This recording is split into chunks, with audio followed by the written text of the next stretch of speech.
Hey, it's the next day and we're back. In our last video, we took these silicone Pokeball molds and melted down candles and filled them up with wax. I tried a couple of different methods for melting down the wax. One method was just putting it in a pot and letting it slowly melt, but I found a much faster way was just to stick it in the microwave for about 3 or 4 minutes. This whole thing would go completely liquid with virtually no effort at all, and at that point you could just pour it in. Now I let these sit overnight, and the interesting thing about wax is as it cools, it actually shrinks. So I had to come back multiple times throughout the evening and top it up with wax, and hopefully we got a nice solid wax casting now. I say, let's start with the red one. I didn't do a very good job pouring this. I spilled all over the place. I was hoping that this would just dry off to the point where we could just peel it up and off the counter, and it looks like that's gonna be the case. Now, all we need to do is take our little acrylic sleeve here and pop that off the mold. I'm just gonna push around the edges here to kind of crack that wax, and then we'll see if we can just peel it away. I'm really curious to know what this looks like. It's really amazing how well that seals back together. Okay, there we have it. There's our wax Pokeball. Some areas look absolutely fantastic.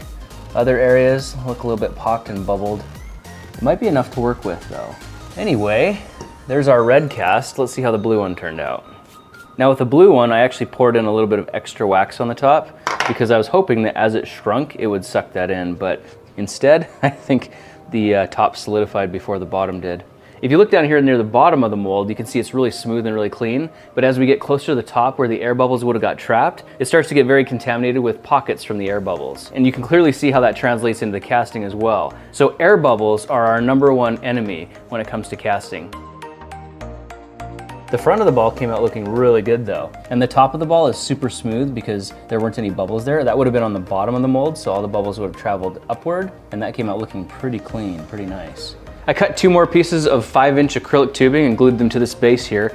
And then I took a couple of wooden dowels and glued them to the bases of our Pokeballs. What I was hoping to do with these was make some kind of a mold, say out of plaster, and then we could melt the wax out, which would leave a cavity that we could perhaps turn into aluminum. Now I don't expect it's gonna be perfect, but I think it will be fun. So let's try that next.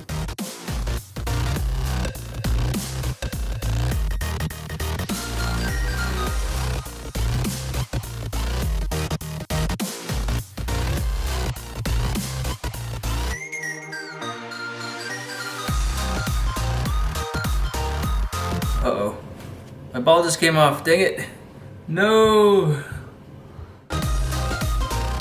Once the plaster is hardened, we should be able to take it out and put it in the oven to bake out the wax, which will hopefully leave a Pokeball cavity that we can fill with molten aluminum. But in the meantime, we still have some of our leftover gummy chicken. So what if we tried melting that down and filling up our molds with that as well? Oh yeah, there we go. Good stuff.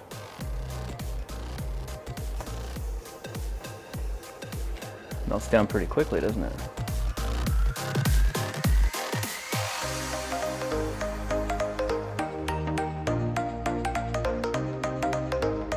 It's been about an hour. Let's take a look at those plaster molds and see if they're ready to come out. So the wood dowels did actually stay down, but it was the wax balls that floated up. That's a bummer.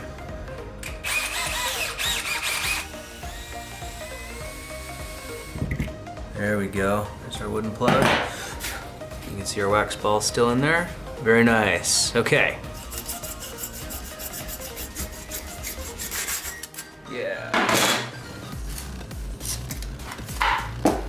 Boom. We got our plaster of Paris out of the molds now, and they've got these holes here exposing the wax. The idea is if we stick them in the oven upside down, we should be able to melt the wax and collect it down here. This should leave a cavity of a Pokeball mold inside, which we may be able to fill up with aluminum.